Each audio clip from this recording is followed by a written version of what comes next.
Пред сликите на Тито, учениците, кои беа нарекувани Титови пионери и воспитувани во југословенски патриотизам, го повторуваа поздравот за татковината со Тито напред и на разни собири и митинзи се скандираше Тито Лазо и слично. Низ штафетата на младоста и силниот агитпроп се градеше култот кон Јосип Броз Тито. Се воспоставија табу теми во историографијата и одделни матрици на толкувањето на историските настани појави и особено на улогата на одделни личности од најновата историја. Несомнено дека по завршувањето на Втората светска војна и по формирањето на Југословенската федерација, Тито требаше пропагандистички да се направи како лидер кој што, како што е случај во многу држави, е безгрешен и дека комунистичката партија е единствената партија која што ја извела револуцијата на начин на кој што сите работи биле направени како што треба.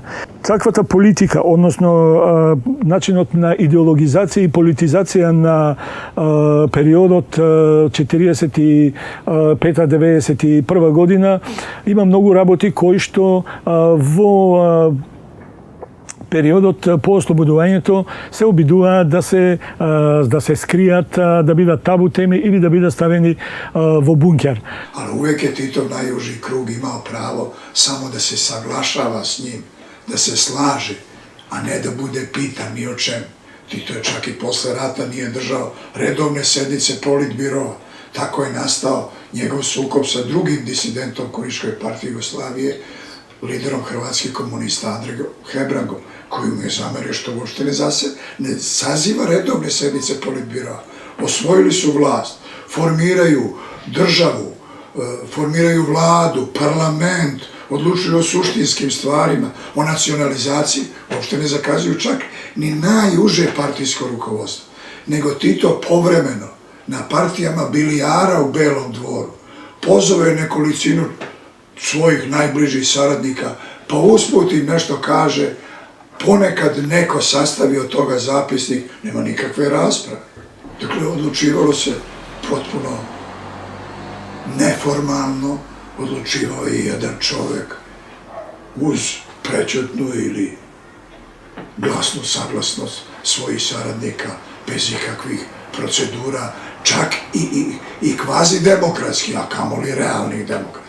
Македонија како држава почнала да функционира по незиното прогласување како федерална единица во Југословенската федерација со решенијата на првото заседание на АСНОМ 2 август 1944 година.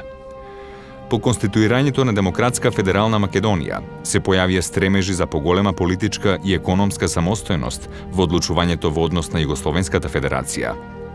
Истовремено делотворците на современата македонска држава биле носители на демократски или поинакви опции кои не се вклопуваа во строгиот болшевички тип на владење на КП, кој својата моќ ја градеше врз силниот агитпроп и неприкосновената служба за внатрешна безбедност, ОЗНА, УДБА, КОС. Pa u tom prvom krugu oko Tita nije bilo Makedonaca. Od dolaska Titovog na vlast, jedini Makedonac koji se nalazi u Titovoj blizini bio je Gustav Vlahov, koji je bio ipak Titov činovnik, šef Titove kancelarije, ali nije bio čovjek koji se pitao za bilo šta suštinsko. U politbirovu nema nijednog člana iz Makedonije. Tu su ne znam ko je, Ranković, Đilas, Kardelj,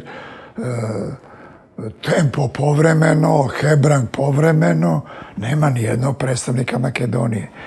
A u to vreme republičke partijske organizacije su ipak organizacije koje samo sprovode direktive iz politbirova iz Beograda, nisu imale nikakvu autonomiju, tako da realan uticaj Makedonije je zapravo na tu politiku koja je dolazila iz politbirova, koji je o svemu odlučivao ili u formalnim ili neformalnim konsultacijama s Titom nije postojala. To je realna činjenica. Сите оние македонски елементи кои што во периодот од 43 година, односно од донесувањето на приговорот на манифестот на главниот штаб на Нов ИПОМ, во кој што се предвидуваше Македонија да биде во рамките на Југословенската федерација, а преговарачите на манифестот беа Македонија и иднината на Македонија ја гледаа во самостојна обединената независна македонска држава и во рамките на Балканска федерација. Од 45 година до 48 година сите беа ликвидирани, што значи период во кој што од 3 години македонската национална мисла беше ставена на страна. Што велат британците во еден документ дека со тоа македонското прашање е ставено во замрзнувач. Целата контрола на тоа прашање ја презеде Јосип Броз Тито и централата во Белград.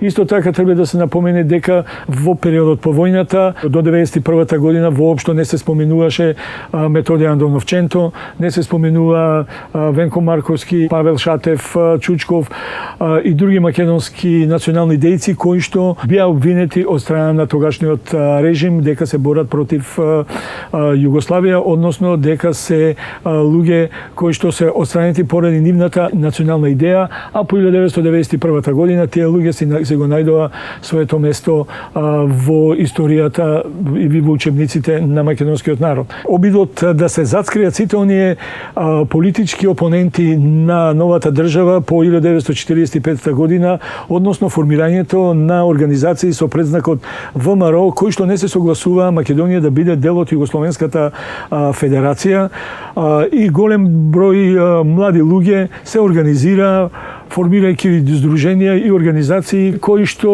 во преден план има идејата за самостојно обединета и независна Македонија или некој вид или Македонија во рамките на Балканска федерација обединета и независна. Исто така и за тие групи на ВМРО во македонската историографија и во македонските учебници до 91 година немаше ништо. Различноста во мислата и целите беше основна причина за безпримерната репресија врз овие македонски дејци, кои најнепосредно ги почувствуваа сталинистичките методи на Титовиот комунизам. И самиот Јосип Броз Тито во пролета 1945 година ќе признае дека тогаш лесно се губела главата и во Македонија, за понатаму да заклучи дека до крајот на годината народот веќе отрпнал, па никој не се плашел од смртната казна. Моделот по кој бил спроведуван теророт го открива Титовата десна рака, Едвард Карделј, кој на еден собир на идеолози на советскиот лагер во 1947 година во Полска вели: "Ние нашата реакција не ја тепаме како некоја национално-политичка сила, како некаква политичка опозиција, туку како агентура на империализмот во нашата земја, како упориште и пипалка на странска шпиунска и диверзантска служба. И затоа ја тепаме безобзирно, физички истребуваме." Колку луѓе се уапсени, прогонувани и убиени за време на режимот на Тито, говори и примерот кој го изнесува Перо Симиќ во книгата Тито, тајна на столетието, каде се истакнува дека само во периодот од 1950 до 1955 година Комунистичката партија на Југославија останала без 273.000 членови, а дека партиски се казнети 123.000 нејзини припадници. Ne može se imati objektivna slika ako mu se oprosti bilo šta što se ne može nikome oprostiti. Ne može se oprostiti ni jedno ubistvo posle konstituisanja vlasti.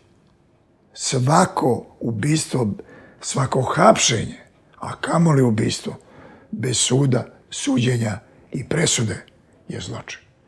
Zločin za koji se mora odgovarati. I ako ima pameti na prostorima bivše Jugoslavije i snage da se suočimo i sa tom najtamnijom stranicom te istorije, mi to moramo raščistiti. Svako mesto nepravedno ubijenog čoveka, zločina bilo koje vrste, mora biti obeleženo. Svako ima pravo, bar da je postojao na ovom svetu.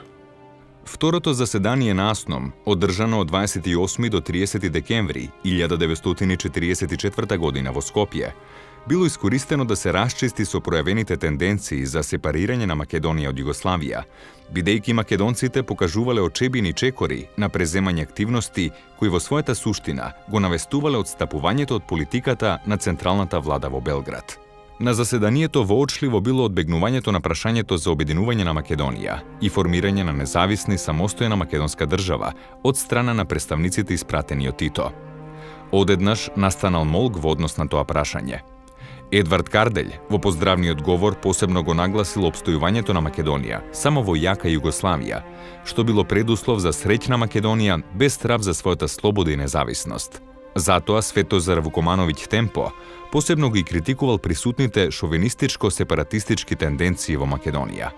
Истовремено внатре во Федерацијата се спроведуваа засилени мерки на централизација, насочени против секоја пројава на автономизам или сепаратизам. Дури и кога стануваше збор само за поголема автономија во рамките на Федерацијата, Тито реагираше жестоко. Уште во јануари 1945 година тој порачува: "Кажете им таму на македонците да знаат што е Федерација. Ние не се боревме за некој да се отцепува и така натаму." И го застапува ставот дека народите на Југославија правото на самоопределување до отцепување го искористиле на второто заседание на Авној. Така во рамките на дискусиите за првиот устав на Авнојска Југославија, донесен на 31 јануари 1946 година, барањата на Методија Андонов Ченто за внесување на клаузулата на правото на народите на самоопределување до отцепување беше сватено како израз на македонскиот сепаратизам, а Ченто беше ставен во немилост, што набрзо ќе резултира со неговото апсење. Дополнително, кон таквите политички барања, Ченто заедно со Лазар Соколов и други македонски кадри ја застапуваше тезата за економска самостојност на републиката. Имено во тој период, најконјунктурните земјоделски производи, како тутунот, афионот, памукот, оризот, се произведуваа во Македонија и беа главни извозни артикли. Како што ќе се покаже во натамошниот развој на Југославија, економската неравноправност на нациите во Југославија, покрај распадот на владеачката партија, ќе бидат причина за незината дезинтеграција. Така всушност остана нерешен најважниот сегмент од националната политика – економската неравноправност. Во период од неколку повоени години, во Македонија беа ликвидирани идеолошките и политичките неистомисленици на Јосип Броз и на линијата на Политбирото на Централниот комитет на Комунистичката партија на Југославија. Се работеше и за така наречена внатрепартиска опозиција или промакедонска струја – Ченто, Брашнаров, Марковски, Соколов, Апостолски, Влахов, Гермов, Чучков и Глигоров, но и за организации со антикомунистичка ориентација и со предзнакот на ВМРО, кои бараа интегрално решавање на македонското прашање. За време на комунистичкиот период, нашата фамилија како патриотски ориентирана за Македонија и идеалите за Македонија беше прогонувана, малтретирана, омаловажувана, затоа што ние малце поинако мислевме од тие во тоа време што мислеа. Како и сите политички затвореници во тоа време, бевме подложувани на ред испитувања, измачувања, да се дојде до некаква вистина за која они мислеат дека треба да ја откријат. Врзете го. Врзете му граците. А ја веќе 6 дена сум стојал. Ставите му јамка за бесилка, јамката ставите ја горе за железо.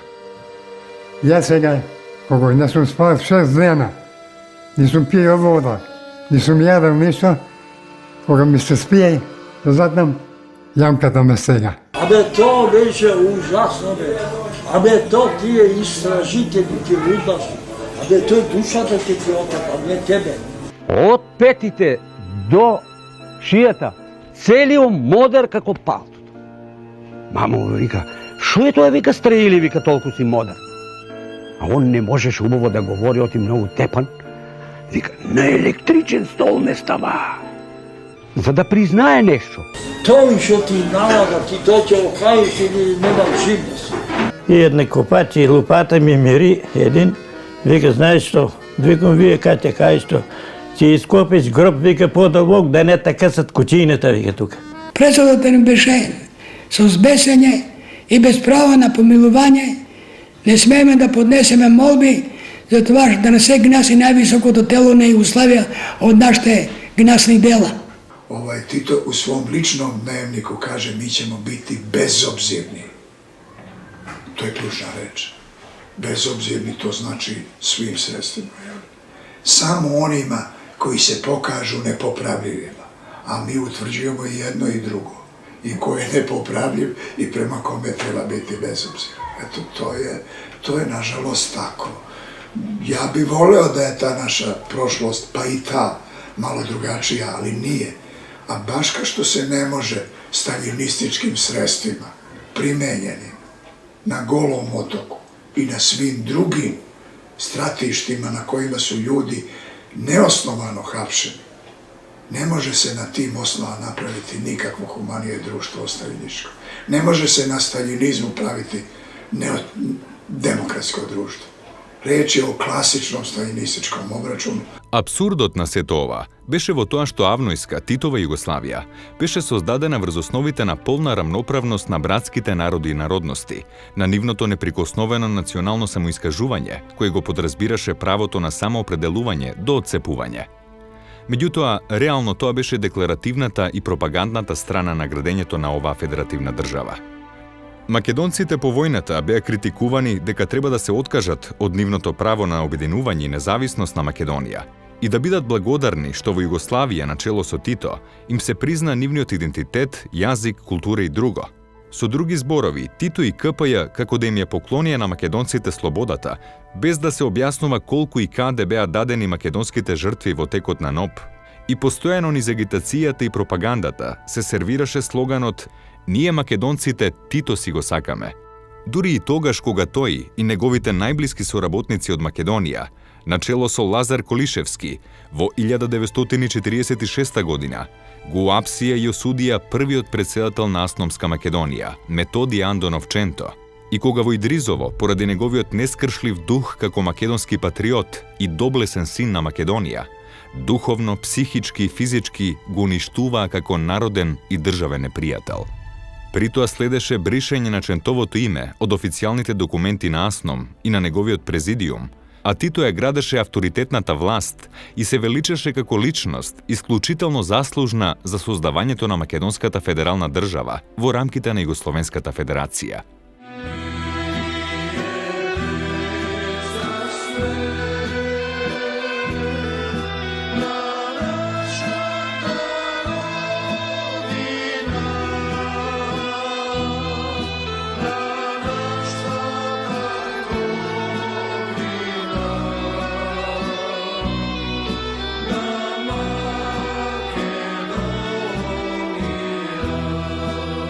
Во текот на граѓанската војна во Грција, 1946-1949, Југославија представувала главен извор за снабдување на грчките комунисти и на македонците, односно на Демократската армија на Грција, ДАК, во борбата, која на едните требало да им донесе освојување на власта, а на другите национално ослободување. Оваа помош повеќе спаѓала во амбициите на Тито за лидерство на Балканот, а помалку за решавање на македонското прашање. И во 1945 година, односно дури цела година пред започнувањето на граѓанската војна, на иницијатива на Комунистичката партија на Југославија ќе се формира и организацијата Народно-ослободителен фронт, односно НОВ, кој што ја раководеше национално-ослободителната борба на македонците од Егејскиот дел на Македонија. Токму затоа уште во 1945 година во Југославија, поточно во местото Булкес во Војводина, беа населувани политичките бегалци од Грција која што напуштија земјата за времето на Втората светска војна. Тие тука останаа да живеат и во текот на целата граѓанска војна. Токму затоа во 1946 година во личните контакти со генералниот секретар на Грчката комунистичка партија Захаријадис, Тито му ветува и материјална и морална помош на Југославија во граѓанската војна. Јосип Броз Тито се вмешува во граѓанската војна во Грција. Бидејќи тој е сојузник со Комунистичката партија на Грција, тоа е период кога и Сталин бара сите комунистички партии на Балканот да водат заедничка стратегија, бидејќи тоа е периодот на студената војна, кога тој има потреба од сојузување иоздружување на заедничкиот комунистички фронт наспроти Западниот фронт. Тито се вмешува во граѓанската војна и учествува со помош, југословенските сили ги помагаат припадниците на Демократската партија на Грција со помош, исто така ранетите од Грчката граѓанска војна, од Демократската армија на Грција се лекуваат во Македонија, во различни болници, посебно е позната болницата во Јасеново и во Катланово, каде повеќе илјади припадници на ДАК се ранети, болни, биле прифатени од страна на Југославија и тука биле лекувани. Значи, во оружје, во сили, во прифаќање на бегалци, на борци од тоа, се тоа трае се до 49 година. Тоа е период кога Тито има големи амбиции да стане лидер на некаква поширока Балканска федерација или конфедерација и тука до израз доаѓаат покрај инсистирањето на Сталин, значи да се држи тој комунистички фронт, сепак тука најповеќе доаѓа до израз желбата на Јосип Броз Тито да биде лидер на Балканот и да формира некаква поширока комунистичка федерација. Учеството на македонците во граѓанската војна во Грција на страната на Комунистичката партија на Грција, односно Демократската армија, и масовноста може да се оправда со тоа чувство на обесправеност и разочараност од случувањата по Втората светска војна.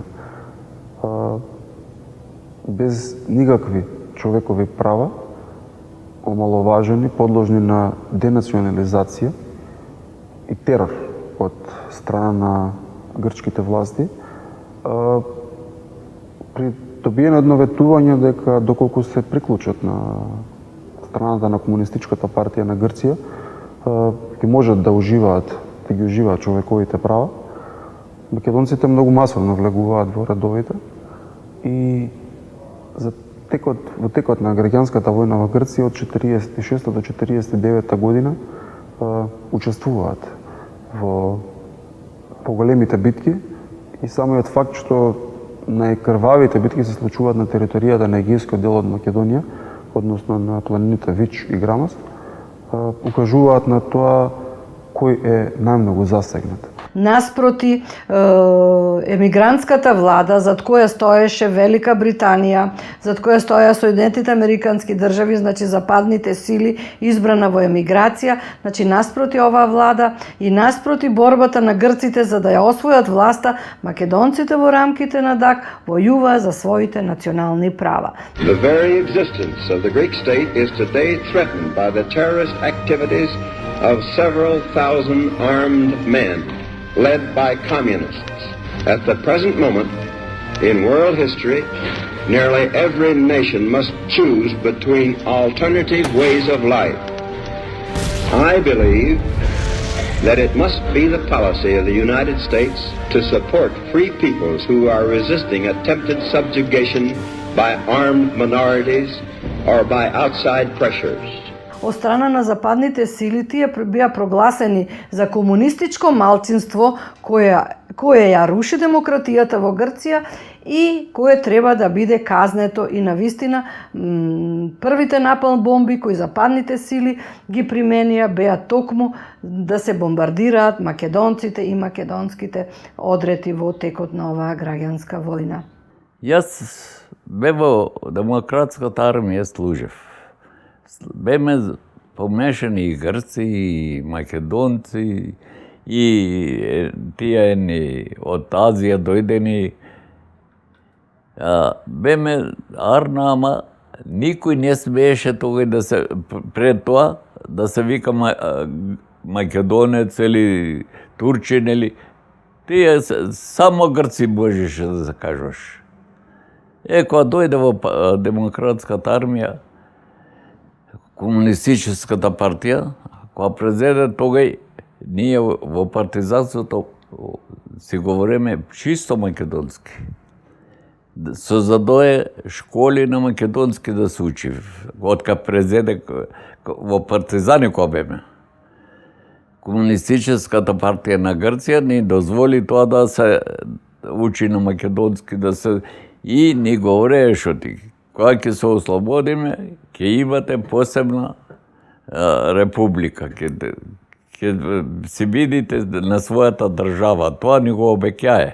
И во редовите на партизанството, јас бе на главниот штаб, направие една како мала зградичка тамо и тамо направие школа да се учи на македонски. Kad je tu izgubio bitku oko Austrije, Tito je to pokušao da nadoknadi u Grčkoj. Poznato je da je Staljin bio, što zbog delikatnosti svojih odnosa sa Velikom Britanijom i Amerikom, protiv preteranog mešanja u grčke unutrašnje poslove. Tito je uveliko prešao tu granicu i radio je na svoju ruku, slao je sve što je mogao slati, logistiku, naoružanje, oficire za obuku i tako dalje. I sve dok nije i tu propala mogućnost da on osvoji Grčku i usreći Grčku staljinističkim poretkom, jer je očigledno bilo da je podela 50-50 podrazumevala da Grčka bude u zapadnoj sferi, a ne u istočnoj. Во Вардарскиот дел на Македонија, односно од Југославија, е праќана помош, зборуваме за ограничена помош, зборам за санитетски материјал, делумно испраќање на оружје, меѓутоа на територијата на Вардарскиот дел на Македонија има отворени болници, каде што се лекувани македонските партизани. Фактички, повредените македонски партизани од Егејскиот дел на Македонија се пренесувани тука каде што се лечени. Меѓутоа, по конфликтот помеѓу Тито и Сталин, односно резолуцијата на Информбирото, Тито одлучува дека таа граница мора да биде затворена за да престане дотурот помошта кон македонците кои што се во рамките на демократската армија на Грција и фактички тоа затварање на границата, односно ставот на Тито дека тоа веќе затворено прашање, фактички пресудува на текот на граѓанската војна во Грција. Бидејќи границата е затворена, единствениот начин како може да се излечат од таа состојба е при пременување на границата со Албанија и преживеаните македонски партизани од Егејскиот дел на Македонија се движат во Албанија и од Албанија поголемиот дел од нив се качени на бродови и однесени во дел од нив во Полска, Чешка, Советскиот сојуз. Непобитен е фактот дека прашањето за обединување на Македонија воопшто не представувало врвен приоритет за Југославија и за нејзиниот лидер Јосип Броз Тито. Тој фактички во ниту еден момент не бил подготвен да ја жртвува стабилноста на неговиот режим и територијалниот интегритет на Федерацијата заради обединувањето на македонците, што се покажало веднаш по исклучувањето на Југославија од Информбирото во јуни 1948 година. Имено, соочен со можна економска изолација и воен конфликт, Тито не само што се откажал од идејата за создавање на обединета Македонија, туку престанал да ја помага борбата на грчките комунисти и македонците. Ваквата нова политичка ориентација била резултат пред се и на промената на односот на западните сојузници кон Југославија. САД и Велика Британија настојувале да искористат новонастанатата ситуација како фактор за дезинтеграција на целиот комунистички блок. Набрзо, заради потребната поддршка од Запад, Тито ќе се откаже од поддршката на барањата на македонците во Грција.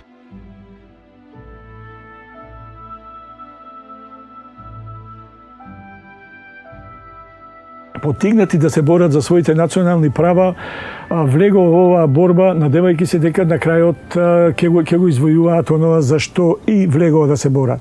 Меѓутоа и овде Тито испадна, се покаже како добар играч, затоа што кога настапи периодот на Информбирото 1948 година и кога дојде во опасност неговата позиција поради затворањето на границите од сите земји кои што беа членки на Информбирото, Тито мораше да влезе во некој договор со британците и со американците.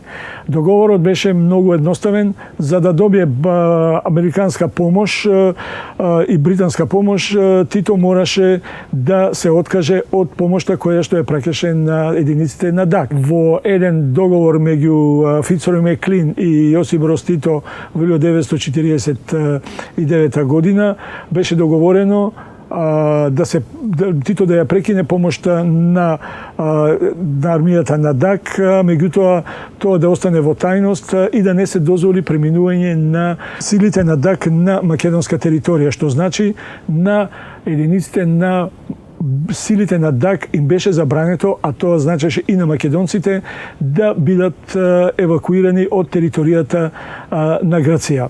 За многу кусо време по затворањето на југословенско-грчката граница и прекратувањето на југословенската помош на демократската армија некаде во јули 1949 година дојде и до завршувањето на граѓанската војна, секако погубно за антивладините сили, особено за македонците кои што почувствуваа и огромни последици од оваа војна. Во 1948 година иселие луѓето од Бапчор. Доеден. Прво ги иселие децата и пратие во народните республики. Во Бугарија, во Југославија, во Полска, по сите республики и во Советскиот сојуз, насекаде и пратие децата. Под тој изговор да испасиме луѓето и иселие и старите. И пратие исто по овие демократските републики, Чешка, Полска, Југославија. Тито е морao да се помири. I tu crtu Titove megalomanske, bez obzira na cenu koštanja. To što je raseljena takozvana Egejska Makedonija, koja je platila užasno visoku cenu te njegove političke ambicije i avanture, to Tita nije interesovalo. Jer prosto to je bilo nešto što njega nije doticalo ni na koji način. Jer ambicija je bila najvažnija. Во наредниот период ќе започне еден процес на воспоставување на добрососедски односи помеѓу Југославија и Грција, на почетокот и економски, а потоа и дипломатски односи, при што секое споменување на македонското прашање, поточно на македонците во Грција од страна на југословенските политичари, од официјална Атина беше толкувано како директен атак врз грчките национални чувства и врз територијалниот интегритет на Грција.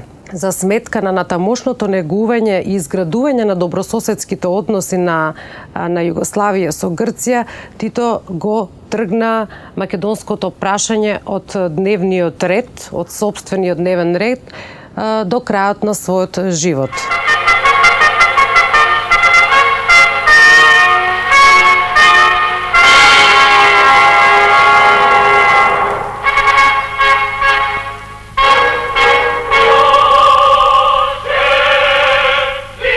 Тримесечната посета што председателот Тито е направи на земите од Азија и Африка и на Грција, следена со постојанен интерес од народите на Југославија, заврши на 6 март оваа година. На првата железничка станица, Гевгелија, при враќањето во татковината, председателот Тито го пречека и поздравија Александар Ранковиќ, Јован Веселинов, Лазар Колишевски, Иван Гошњак, Коча Поповиќ, Велјко Зековиќ и други наши високи политички функционери.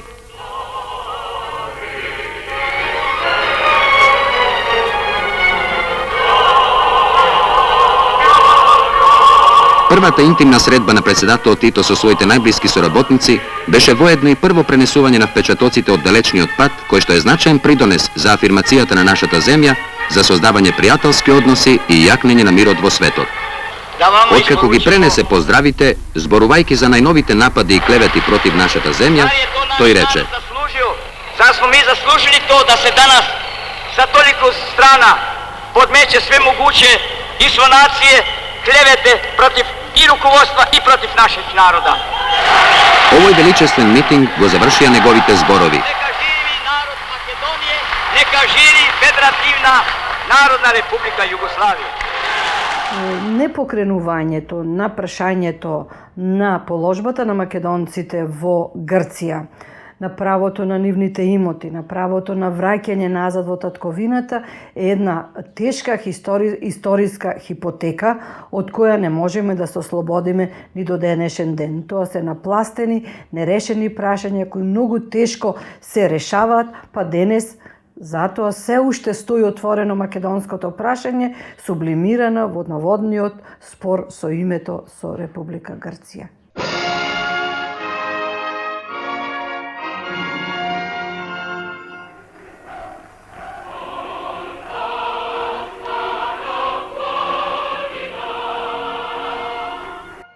положбата на македонците во Бугарија големо влијание имал судирот меѓу Југославија и Советскиот сојуз, кој започнал како судир меѓу Сталин и Тито.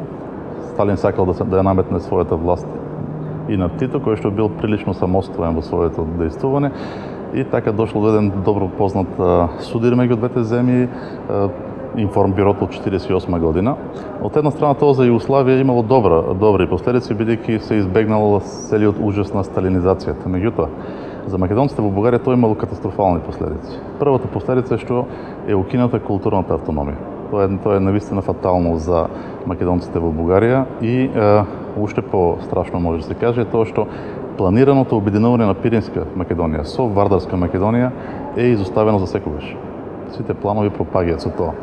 Уште повеќе во тоа време се раѓа една обширна, да ја наречеме, аргументација во наводници, која што била создадена по наредба на Москва за да се докаже предавството во наводници на Тито спрема комунистичката идеја и комунистичкиот логор.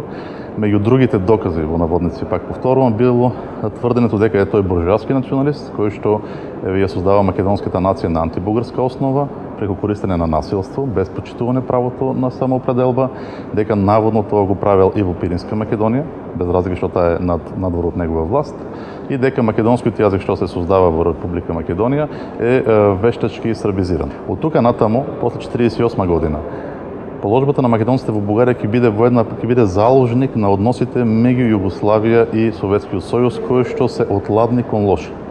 Сите овие влушувања ќе бидат искористени од бугарскиот политички врв за да направат една голема промена во односот спрема македонското малцинство во Бугарија, промена од признавање кон негирање.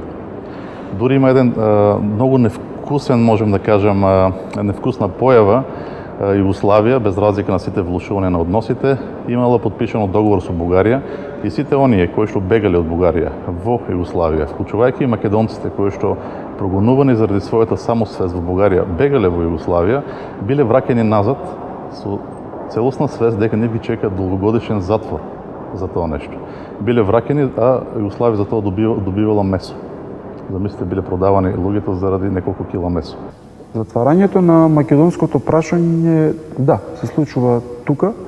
Сите идеи, пројави, замисли за некаква промена на границите, она граница која што е поставена меѓу трите делови на Македонија, дека може нешто да се случи и да се размислува по тој правец, сите оние луѓе кои што ќе пројават такви тенденции се прогласувани за шпиони на Америка, на Велика Британија, за империјалисти, за противници на југословенските народи, за противници на самоуправувањето и системот на владење и така натаму. Дури ќе изјави дека не треба, нели, историчарите и спорни прашања како македонското да сметат на добрососедските односи.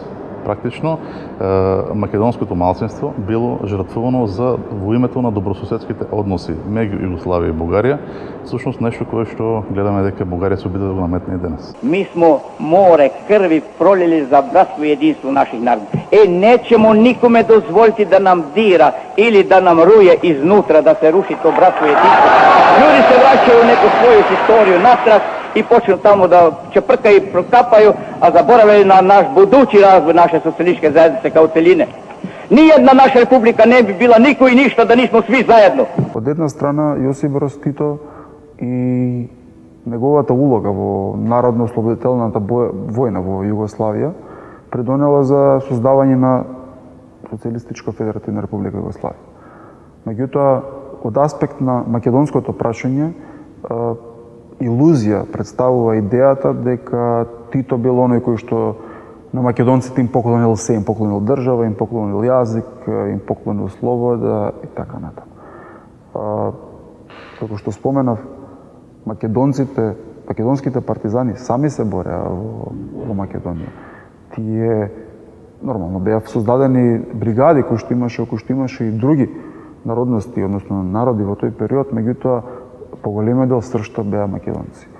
И како што може да се каже дека македонците, особено од вардарскиот дел на Македонија, уживале некаква поддршка за создавање на република, за еднаква членка во таа Југословенска федерација, во ист момент може да се каже дека македонците од Пиринскиот и Егејскиот дел на Македонија биле оставени надвор, биле оставени на боништото да се снаоѓаат како што знаат. И сите идеи за создавање на обединета Македонија наишле на отпор кај Тито. Бидејќи, знаете, постоел и реалниот страв дека создавање на таква обединета Македонија може многу лесно да излезе од контрола и да биде одделена од Југославија. Тоа е нешто што се плашил Јосип Брз Тито.